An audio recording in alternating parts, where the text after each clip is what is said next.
Hi everyone, welcome back to another gameplay of Genshin Impact.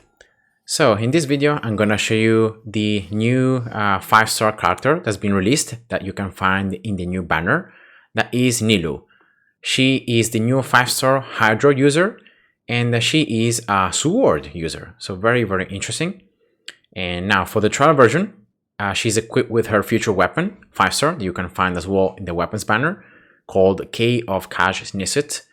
Has HP as subset, increases full HP with a passive, increases elemental mastery based on HP when you use the skill and when you gain enough stacks. So it's pretty interesting and it applies especially good to her kit. As for artifacts, she has 2-piece tenacity, once again further increasing the HP, and guild dreams, increasing elemental mastery. And all her talents are gonna be level 8. So now in this video I'm gonna just show you her overall talents, right? Skill, the burst, just showing it in action, her overall game style, and then I'm going to give you guys my impressions and my thoughts about this new character, and I'm going to also take a very quick look at the constellations. And yeah, now starting from the normal attacks, her combo is going to be a 3-hit, and of course, being a sword user, she's going to always apply physical damage, charge attacks, and plunge damage as well. And yeah, that's the character. She's like a dancer or something of that sort, because you can see that every time that she attacks, she has these very gracious moves, and so it's just nice, right? And yeah, that's the charge attack, right? And that's the combo 1, 2, and 3. Now moving on to the skill is called Dance of Haftkarsvar. It's a pretty hard name to pronounce. Now this is a double, has 2 different usages depending on what you do. So when you use a skill, you're gonna do hydro damage and you're gonna enter into this pirate state. Now the damage scales up with HP. Now depending here on this state, right, it's gonna last 10 seconds. You can do 2 things. You can either use your normal attacks and you can enter into this sword dance stance, or you can use the elemental skill to enter into the whirling steps stance. So you have these 2 different outcomes depending if you use the normal attacks or if you keep on using the skill. Now on the first one, so for the sword dance, all her normal attacks are going to be infused with hydro, and she's going to launch this luminous illusion with the 3rd attack. Right, remember, she has 3-hit combo, so she keeps this 3-hit combo during this stance. And yeah, that's pretty much it. And you can find here the percentages. Remember, these talents are level 8, so they are already upgraded. But yeah, 7.28, 8.23, and 11.47. If instead you go for the skill usage, so you enter into this second stance called whirling steps, in case she's gonna just do this hydro damage applied 3 times, and then she's gonna create this tranquility aura that is kind of like a bubble, a pool that's gonna follow you around, that follows your active character, so you still can keep it even if you switch characters. And it doesn't do any damage, it only applies wet to opponents when you touch them. And yeah, that's it. So I'm gonna now show you, because I think it's just a lot easier if I show. So when you use the skill, that's the pirate stance. And now if you do the normal attacks, you can see that they are infused with hydro, and then once you proc the 3 times effect, right, then you enter into this lunar prayer stance, also called this sword dance, that lasts 8 seconds. So for 8 seconds you're gonna have your normal attacks infused with hydro, and the 3rd attack, you can see here, it's gonna launch this wave forward. So yeah, that's pretty much it. Instead, if you use the skill and you enter into the whirling steps stance, you're gonna when you create the tranquility aura, it's gonna last 12 seconds. You can see that it's different duration. And I'm gonna now show you the second. So here, skill, and now here I'm gonna keep on using the skill. Here we go, and that's the aura. It's gonna follow you around even if you switch characters. It's still there, see? And applies wet, so it doesn't do any damage, it doesn't heal, it just applies wet to opponents. And that's it. Now a cool thing about this is that the important thing is how you end the stance. So it's not really the first two attacks, but the third one. Because I'm going to show you here that, for example, if I use a skill, I use one normal attack, two normal attacks, and then I use the skill, you can see that I'm going to create the aura. I'm not going to have the infusion of Hydra, right? And at the same time, if I, once again, here I wait for the skill to come back, the cooldown is 18 seconds, it's pretty long. If I instead use a skill, then I use skill, and then I use the normal attack, then you can see that here I'm going to be having the infusion of Hydra with the normal attacks. So it's not really important like the first two attacks kind of that you do, but it's especially the third one that is important. So depending if you use then the normal attack or the skill, that's when you're going to create like the Lunar Prayer or the Tranquility Aura stance. And so you're going to have these two different effects applied to the character. And that's it. So that's the skill. Now moving on to the burst, it's pretty easy. When you use it, she's going to apply, she's going to do AoE Hydra damage around her, once again based on her HP. And to all opponents hit, after 2 seconds, they're going to have this mark that's going to explode, doing additional Hydra damage. And that's it. Very, very simple. Cooldown of the burst, 18 seconds, so as the skill. And energy cost is 70. So not super high, but not even super low. So it might, you might need some energy recharge on her. And yeah, that's it. Now, the passive talents are very, very interesting and are very limiting. And I think these passive talents is what make her not such a great character. And yeah, I'm going to just try to explain. Now, the first passive talent, Unlock at Ascension 1, activates only if you have her and at least one Dendro character in your party. All right, so you have like one Hydra, that's her, and one Dendro character. And then the other two characters that you have in your party, because you can have a party up to 4 characters, right? The other 2 members, if you have them in your team, must be Dendro or Hydro. So if you have any other element, like, I don't know, Electro, Cryo, Pyro, or whatever, you're not gonna even be able to activate or to use this passive talent, and consequently, also the second one is gonna be useless. And yeah, so it's a pretty huge like limiting and requirement that needs to be fulfilled in order to even be able to exploit this. Now, if you do meet the requirements, then when you complete the third dance, right? Remember, this is the one that's going to activate one stance of the other of the skill. You're going to grant your active characters, so in your party, the passive called Golden Chalice Bounty for 30 seconds. And now the characters with this effect on are going to have their elemental mastery increased by 100 for 10 seconds every time that they receive damage by Dendro. So they receive Dendro damage. So this is very interesting. It's not when you do Dendro damage, when you receive it. And you're going to see that actually it's very easy to practice passive because of the fact that when you trigger the Bloom reaction, which is exactly the reaction between Dendro and Hydro, you're going to create these Bountiful Cores rather than the usual Dendro cores. Now, these Bountiful Cores are going to explode very quickly and they have a larger AoE. Now, remember that these cores also damage your own characters. Like this doesn't damage only the opponents, the enemies, but also damages yourself. And that's when this Dendro damage is coming from, and that's why you can have this extra elemental mastery added to your active characters. And well, these cores have pretty some limiting. For example, they cannot trigger Hyperbloom or Burgeon, and then of course, if you do not meet the requirements, the conditions, then you will not be able to have any of this. And then the second passive talent, Unlock at Ascension 4, is just directly related to this, because every 1,000 points above 330,000 of her HP, she increases the damage of these cores, right, from the first passive talent. They increase it by 9%, and the maximum damage in this way can be 400.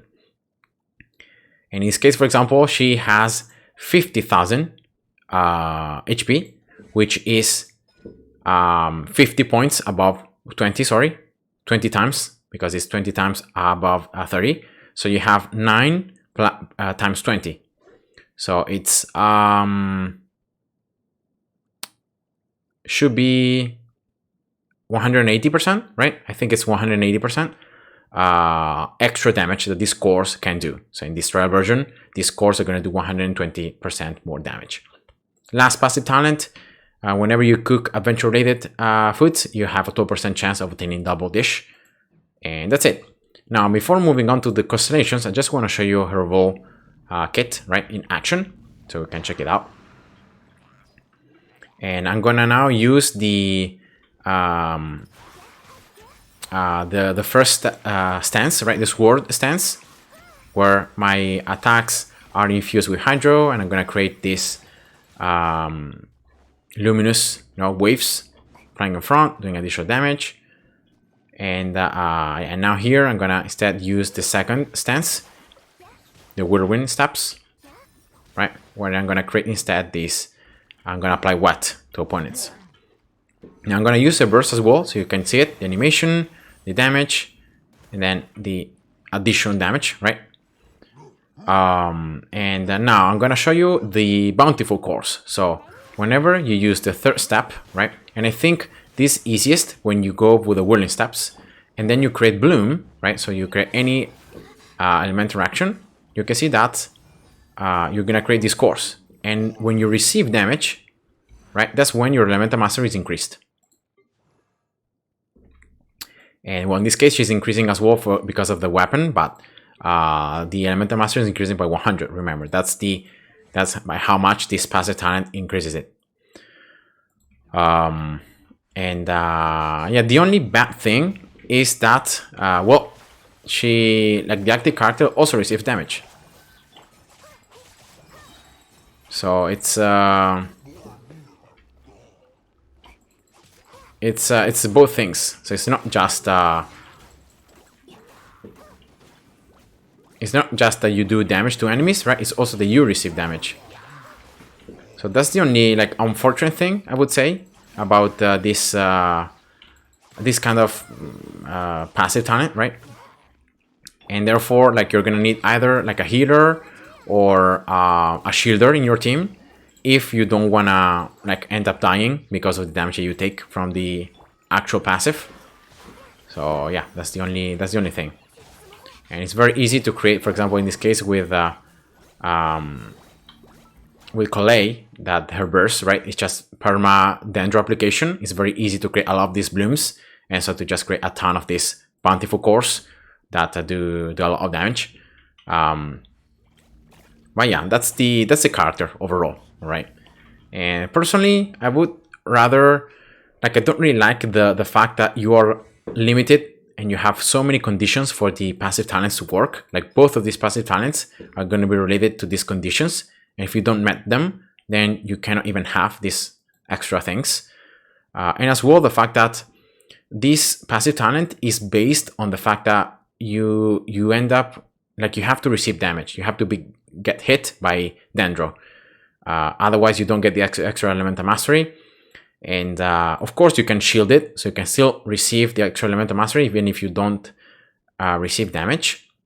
But the problem is that only characters are Dendro and Hydro, and there isn't a Hydro character that creates shields, right? So, and there isn't even a Dendro character that creates shields. So you can't even go with one of the usual characters that has shields. You can only go with Barbara or with Kokomi that are gonna heal, but there is no Hydro character that can shield somehow. And yeah, that's pretty unfortunate. So that means that you're always going to end up receiving damage if you want to even be able to proc this passive. And yeah, that's the only bad thing I would say. And as well, you could see there for yourself that even if the abilities scale up on HP, but the actual damage they do is not that much. Even if you have a ton of HP as she has here. But it's still pretty important to go for attack, to go for crit rate, crit damage, to go for hydro damage bonus.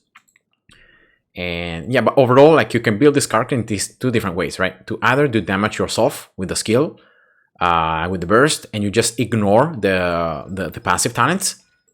Or you could go more of a support role, in which you focus more like on HP and on Elemental Mastery, and you use the skill, especially the second stance, in which you create the Tranquility Aura, and then you can play Wet, and you have Dendro reactions, and you just exploit this passive as much as you can. And yeah, so like you have these two different ways to build her. Now, taking a very quick look at the Constellations C1, when you use the skill, you're gonna have these additional effects. First of all, the third hit of the Sword Dance, so the Luminous Illusion, that wave that flies forward, that damage is increased by 65%, and the aura that applies Wet is extended by 6 seconds. So yeah, that's pretty much C1. C2, when the character is affected by the first passive talent, like kind of state, all right, and they do hydro damage to an opponent, the opponent hydro resistances are decreased by 35% for 10 seconds. And when you trigger a bloom reaction, and that bloom reaction deals damage to opponents, the Dendro resistance of those opponents hit are decreased by 35% for 10 seconds. And of course, remember, this only applies to the Golden Chalice bounty. So only when you meet the requirements and you have these things going on. Otherwise, once again, this constellation is going to be useless. And this is something, of course, to increase the hydro damage that you do and the Dendro damage that you do. C3, increasing the burst level. C4, with the third dance tap of the skill, right, when you hit opponents with it, she's going to gain 15 elemental energy, and the damage from her burst is increased by 50% for the next 8 seconds. So when you use a skill, right, and you damage opponents with the third step, right, that is the deciding one that is gonna enter you into one stance or the other, she generates this additional elemental energy, and then she, if you use the burst in the next 8 seconds, it deals 50% more damage. So again, it's nice to do damage with Nilou herself. C5, increasing the level of the skill, of course, and then finally C6. Every 1000 points of maximum HP, the crit rate and crit damage of Nilou is increased by 0.6 and 1.2% respectively. And you can have a maximum increase of 30% and 60%. And you actually meet this maximum increase when you have 50,000 HP. Because it's just 50, so you multiply 0.6 times 50, it's exactly 30%. And 60% here. So yeah, this is nice. That is going to allow her to have already this extra crit rate, crit damage, even if you don't get those from the artifacts. And therefore, it's just better to do damage with her herself. And just remember that having extra crit rate, crit damage is not useful for reactions. So like those Bountiful Cores created by the first passive talent, they just scale up with Elemental Mastery. So it doesn't matter if you have a ton of crit rate or crit damage, or even attack or HP or whatever. They just do damage based on Elemental Mastery. So yeah, it's just remember about that reactions overall do not scale up with crit rate or attack or HP or any other stat other than Elemental Mastery. So it is just to make her do more damage with her like skill, with the burst, right? And that's it. So that's her C6, definitely the strongest one. But even the first one, like, is pretty good because of the extra damage, right, from the third attack, lasting more, applying Wet, so creating more real cores in case you're going for that. And yeah, overall, I would say these are pretty decent, like, constellations, pretty nice. And that's it. So that's my quick overview about this new character. Personally, I don't think I'm gonna pull for her. The overall game style, like in taking damage in order to be stronger, and having that limiting like passive talent, it doesn't look that appealing, especially like you're not gonna be able to create a lot of teams with her, but you can of course like reject all that and you can just go for damage. You can just go like with a Bennett team or anything to increase her Elemental Master as well, or just to do more damage. So yeah, if you like her overall game style, definitely you can pull for her. But if you have already some decent Hydro characters, I I don't really think she's a game changer or she's like a must character on any kind of team. So yeah, she's pretty limited, I would say. And yeah, that's it, guys. So I hope you enjoyed. Thanks for watching and see ya. Bye bye.